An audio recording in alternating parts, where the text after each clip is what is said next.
What's good, YouTube? It's your boy J Gamer back at it again with another video, man. And as you can see by the title, we're going over UFC 226. We're going over 3 fights. We're going over Derrick Lewis versus Francis Ngannou. We're going over Max Holloway versus Brian T. City Ortega. We're going over DC versus Stipe. And those are the 3 fights we're going over.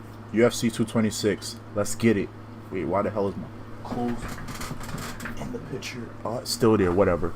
Let's get it. Alright, so first fight we're going to go over is Francis Ngannou versus Derrick Lewis. Francis Ngannou, we know, he's just an extreme athlete. Has powers. He has extreme power in both hands. He's capable to knock out a man, animal, lion, anything. He can knock out anything with his hands, man. A gorilla. Sorry, I'm going too far, but the man has power. He's a great striker, but that's it. Wrestling is not there at all, as Stipe exposed in their last fight. But I see Francis taking this one. I see Derrick Lewis trying to use his wrestling to win this fight, but you got to get in to take Francis. You still have to close the distance to wrestle with Francis Ngannou, and I just believe Francis is just too quick and powerful, and Derrick Lewis is just not that good of a wrestler to be able to control Francis Ngannou. I see Derrick Lewis getting KO'd coming in, trying to take Francis Ngannou down. That's just an easy prediction for me. I see that fight going that way, just 100%. Unless Derrick Lewis is a complete idiot and tries to stand up with Francis Ngannou, I wouldn't advise that. But somehow I feel like Derrick Lewis thinks he could stand up and strike with Francis Ngannou. If he does that, it's gonna be 99 really early. Yeah, so I see Derrick Lewis getting knocked out at least. I see Derrick Lewis getting knocked out in the first round. I've seen some footage of Francis Ngannou hitting pads, wrestling. He looks pretty good. I know his wrestling's probably not, elite yet, but it's good. His wrestling should be good enough right now to destroy Derrick Lewis. Derrick Lewis, like I said, Derrick Lewis is gonna try to close the distance on Francis Ngannou to take him down, and he's gonna get KO'd in the process. So for the next fight, we got Max Holloway versus Brian Ortega. Man, this is gonna be. I feel like I'm more excited for this fight than the main event because I'm a huge Max Holloway fan, man. Max Bless era, man. I love how he fights. I love how he pushes his cardio is just ridiculous. His striking, his being able to close the distance and not get hit. His pressure is just ridiculous, man. And I see honestly, I'm gonna keep it 100. I'm gonna be a little biased because I am a Max Holloway fan, but I'm gonna be completely honest where he could get caught in this fight and how he could lose this fight. But I see Max Holloway beating Brian Ortega. Max Holloway has the 5-round experience. He obviously has the cardio. He's the better striker out of both. Obviously, Brian Ortega is a better jiu-jitsu practitioner, and his striking is getting good. Of course he knocked out Frankie Edgar, but his striking is not as good as Max Holloway. I see Max Holloway just picking Brian Ortega apart, and I don't see him going for the finish too fast because, as you see with Brian Ortega, he's very dangerous no matter what. Look at his fight, his fight with Cub Swanson. Cub Swanson was winning that fight. If you guys see that, Cub Swanson was winning that fight, but he just got caught. Okay, so as we saw in the Cub Swanson fight, Brian Ortega just caught him with a flying guillotine. Cub was winning that fight. Cub was outstriking Brian, and he just got caught.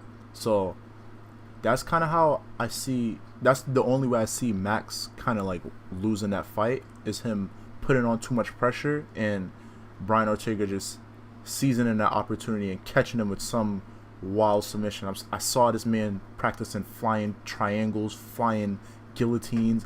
I seen him doing a lot of crazy stuff, man. So Max better watch out, because Brian Ortega, his jiu-jitsu is ridiculous. I know a lot of people say his striking has improved. Max has to watch out for that too, but I feel like feel like Brian Ortega's striking is not gonna be, it's not gonna match up with Max Holloway. Max Holloway, his pressure and his he's able to control the distance so well. He's able to slip in, slip out, slip in, and just keep the right amount of pressure on you just to get you tired, you know? Like, he does a lot of really good feints. He slips in, slips out really well. And I feel like Brian Ortega's striking is just not going to really affect Max Holloway. The only way I see Max Holloway losing this fight is if he gets sloppy and he rushes the finish and Brian Ortega catches him in a submission. So I see this fight going the distance. I see Max winning by decision. I kind of do see him finishing Brian Ortega, but I don't think Max is pretty smart. I don't think he's not gonna take that opportunity unless it's like a guaranteed chance that he could finish him, you know? Because Brian Ortega is just so dangerous. He's a rising star, but it's just not his time yet. The featherweight division belongs to Max Holloway. I don't care what you guys think. I know I'm a Max Holloway fan, but it is what it is. Max is the better fighter. He's a better all-around fighter. It's basically like I don't know. Everybody see Max as a striker, but his ground game is pretty good. His ground game is really good. He has a lot of submission wins, honestly, and Brian Ortega is just not his time yet, man. It's just not his time. I see after this win for Max, I see him moving up to the lightweight division and conquering that, because I feel like right now he's outgrowing the featherweight division, because the man walks around at like 175 or whatever. But that's for another time to talk about. Let's move on to the main event. DC Daniel Cormier versus Stipe Miocic. Does Stipe even have a nickname? No, he doesn't have a nickname, man. But hey, all right. So this fight is gonna be freaking crazy. The super fight. What is this? This is the first super fight in UFC history, right? Yeah, this is the first super fight. No, well, other than Conor moving up to lightweight to fight Rafael, but that didn't happen. He moved up and fought Nate. That's the only other super fight that I can think about. And I don't even count Nate and Conor as a super fight because Nate didn't have a belt, you know? These are two champions going up against each other. So this is officially the first super fight in UFC's history. So enough of me babbling on about that. I see Stipe winning this fight. Hop right into it. I see Stipe winning this fight. Stipe and his coaching staff come up with great game plans, as you could see in the Francis Ngannou fight, the Junior Dos Santos fight, the Fabricio Verdun fight.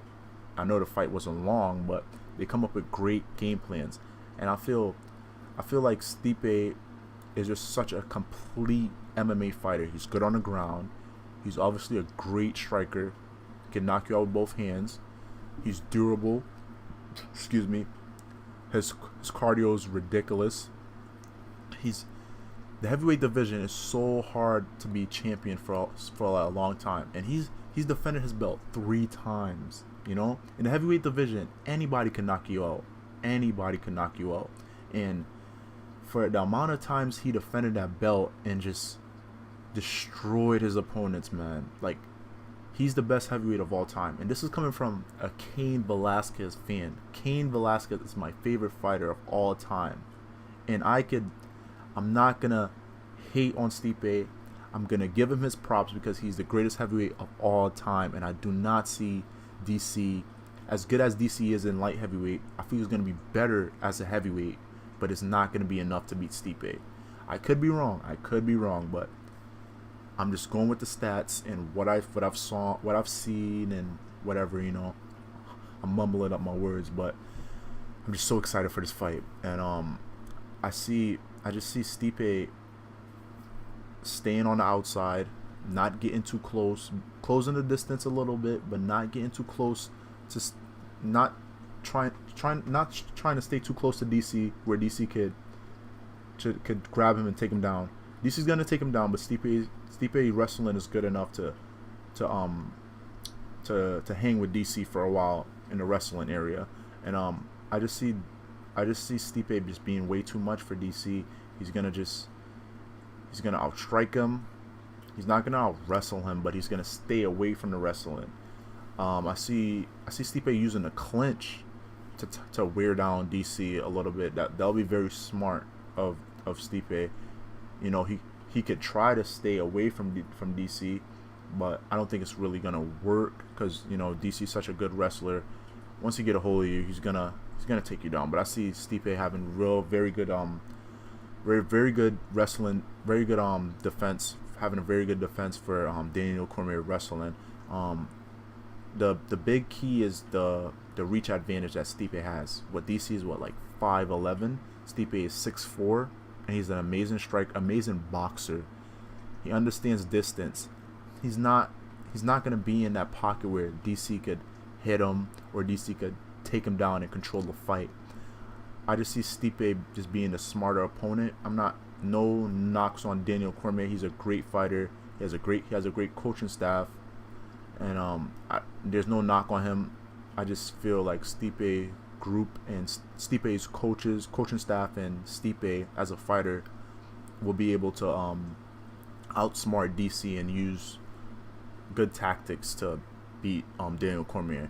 No disrespect to Daniel Cormier, top 5 in the UFC, top 5 fighter in the UFC right now, hands down. But I see Stipe winning this fight by decision. Tell me what you guys think. Tell me if you guys think I'm crazy, but that's how I see the fight going. So it's your boy J Gamer. If you guys want more prediction videos like this, I love doing these. Just let me know. I'm out here. Peace.